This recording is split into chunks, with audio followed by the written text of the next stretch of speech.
Welcome to Innerfaith Spiritual Center Worldwide. And as I welcome you this morning, I acknowledge that nothing happens by chance, that we're all here by divine appointment. We heard the call and we answered. And if you tuned in at this moment, this is for you, our viewing audience as well, because this energy goes out into the world. And as we come together to acknowledge that our thoughts impact what? What do our thoughts impact? Matter, right? You can even check your program. Our thoughts impact matter.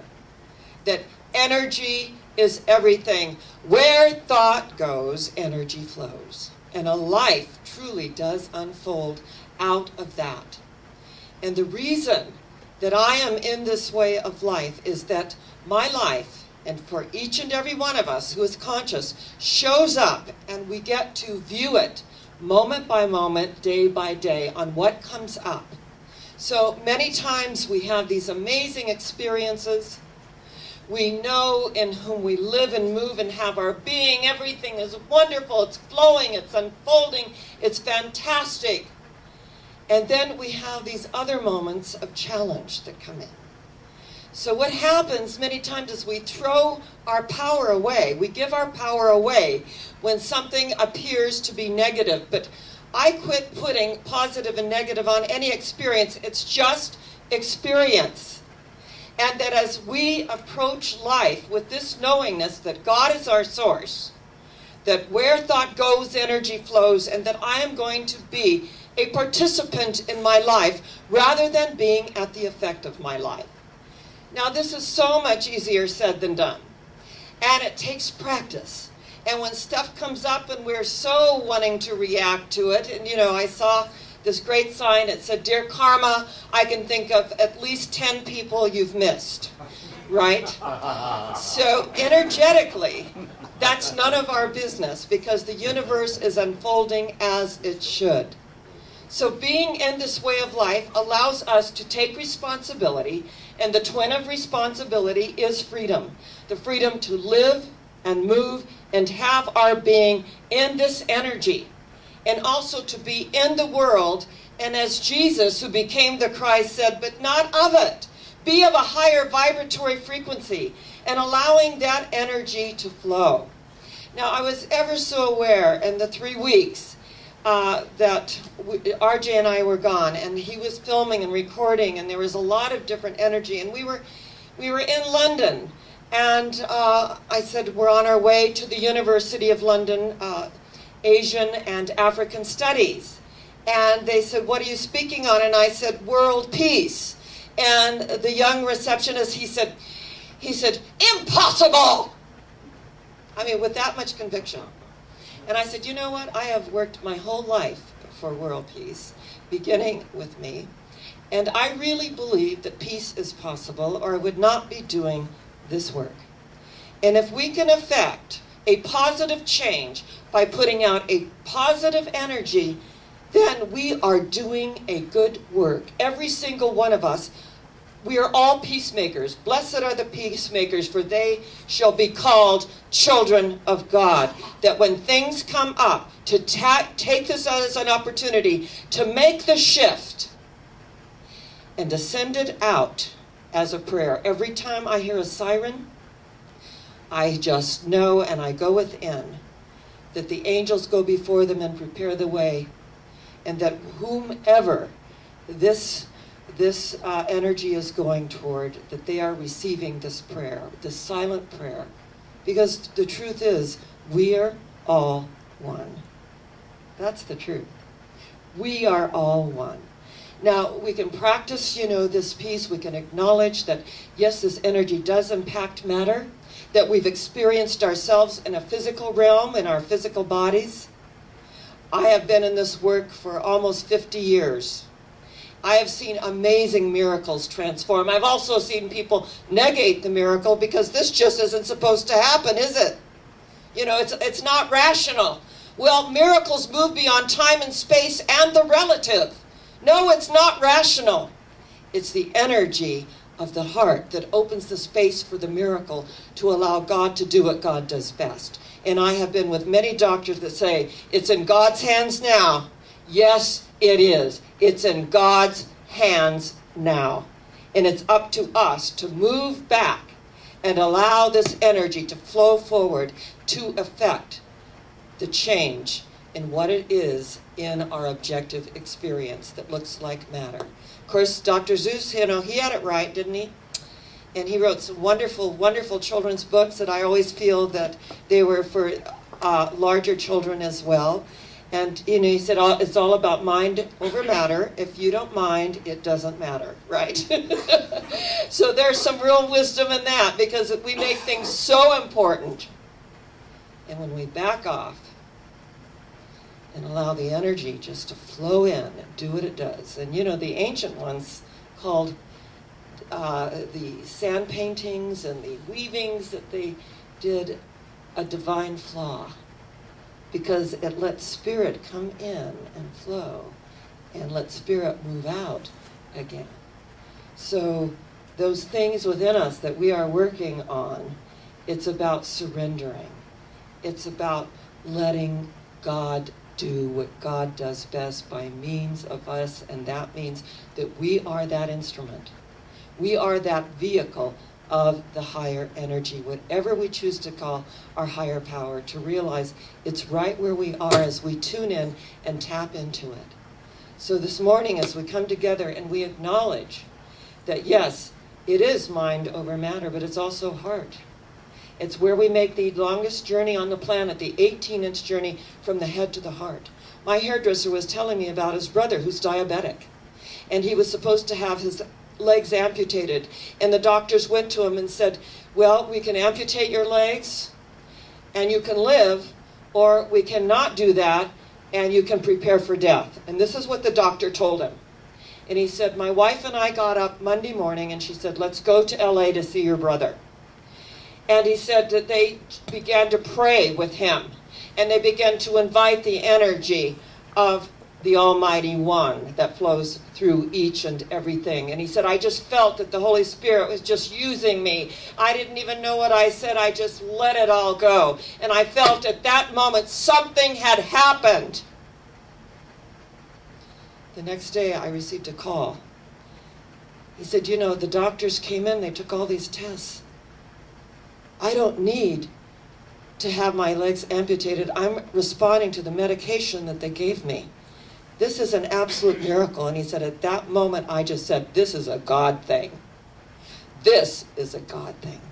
That we can affect the energy on matter. That we can affect the energy on the physical. That no matter what goes on in our lives, that there is a power and a presence that's moving through us and coming out on the other side. Now, we can be all very lofty and spiritual.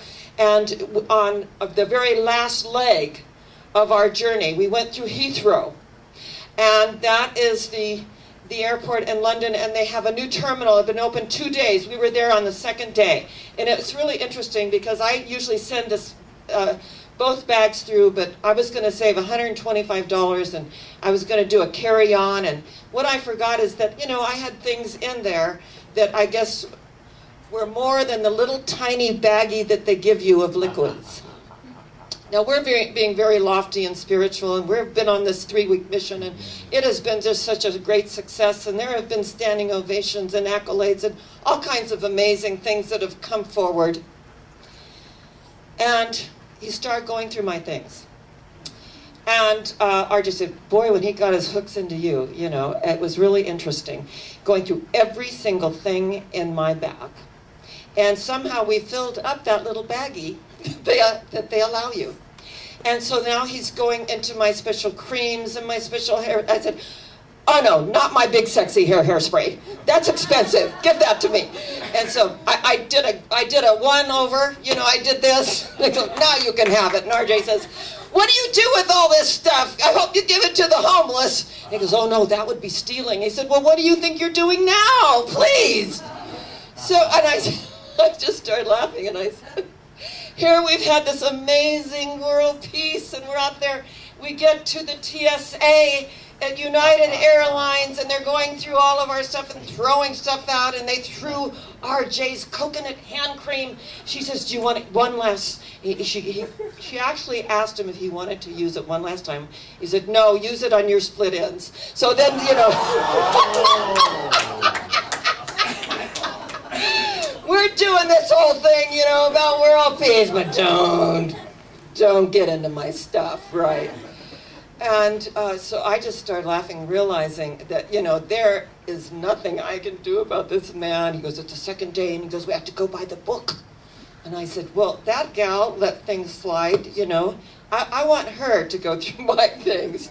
And I was laughing so hard because I think, isn't it amazing that when we're in the throes of our everyday life, which is our temple and our religion, it ain't the big things. We can do the big lofty things. We can attend to crises out there. We can do all the stuff. It's the little things. It's the everyday stuff. It's that turning, having the willingness to turn the routines of work into celebrations of life and love.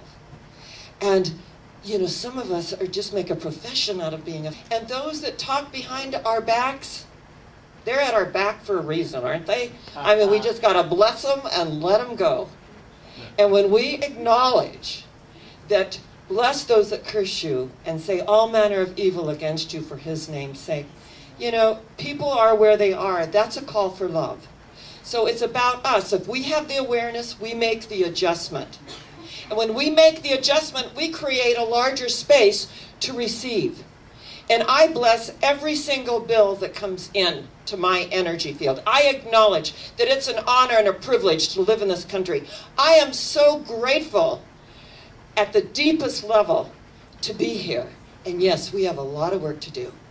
And we do what we can where we are with the tools that we have. And we just put this energy out there and keep putting it out there and know that there is a power for good in the universe greater than we are, and we can use it. And when we are using this power and this presence, it is affecting matter. It is affecting the energy.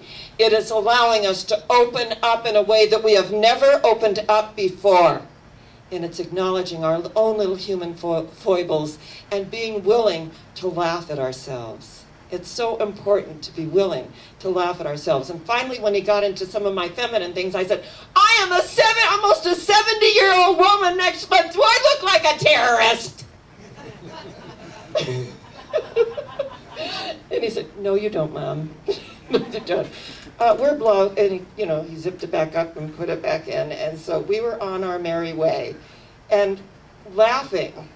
You have to laugh when you start to feel those feelings. I said, I'd have been better off sending it through and paying the $125 for the extra baggage. Oh, such a lesson learned. So wonderful.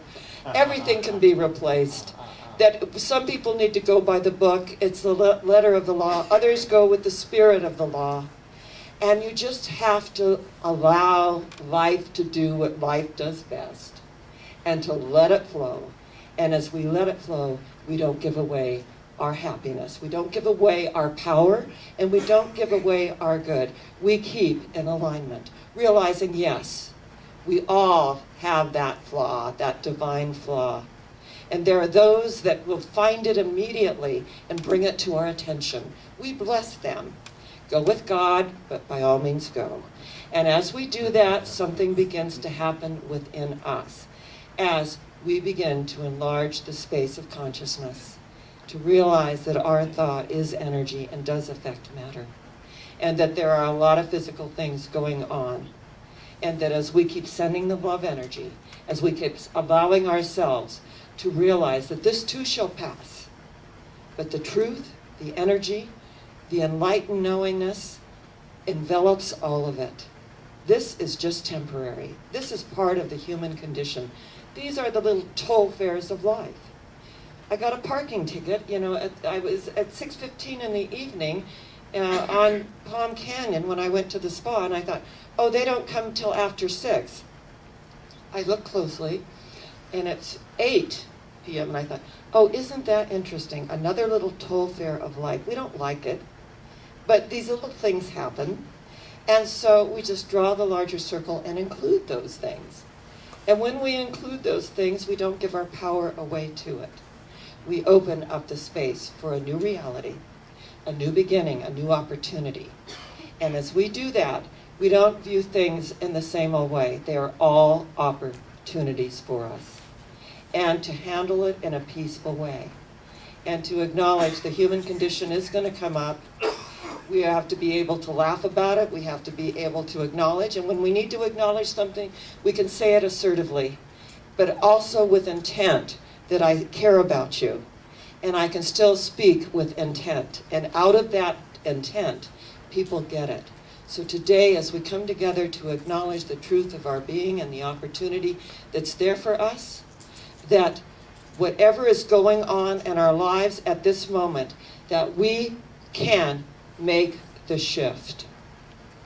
We can put our prayers and our energy on it. And remember that worry is a negative prayer. It's also a prayer. It's the morbid use of the visualizing capacity of our mind. It's a negative prayer. It's faith and fear. We're either coming from love or we're coming from fear. And when we look at the human condition and the opportunities that are there, you know, sometimes we all shoot from the hip and we clean it up later. That's just the way of life. But when we come from that centered place and that knowingness, that through that divine flaw, that Spirit is moving and healing me and lifting me. Because as the psalmist said, I am in a high place and I will not come down. That we are defying gravity every time we choose higher ground. And every time that I have ever felt that the rug has been pulled out from under me, I have always landed on higher ground. Always. So today, this is our opportunity to move to the next level, to acknowledge the opportunity that's there for us. To know with the ancient Turkish, the Ashoks, they used to gather in a valley every 20 years. There would be 7 musicians that would either play the flute or they would sing from this place within them that was amazing. And the one that could make his music in such a way that the rocks would vibrate by singing back was given an award of a little baby goat. And this has been going on for centuries and centuries. And when the rocks vibrate and they bring back the sound and the energy, because the quality of the sound was such that it made the difference. So let's just know that the quality that we are putting out into the universe, that what's being delivered back to us is that high vibrational frequency in which the whole universe is going to sing to us. And someone gives us the baby lamb and acknowledges that it's a good work, it's a quality that we send out and a vibration that comes back to us. He drew a circle that shut me out, but love and I had the wit to win. We drew a circle that took him in. It's about the energy, it's about the life, it's about the opportunity that we have to know our daily life is our temple and our religion. God bless you, I love you, and I know at the deepest level that where are we going? Higher. Where? Higher yet. Where? Higher yet. We are going higher yet. And so it is. God bless you.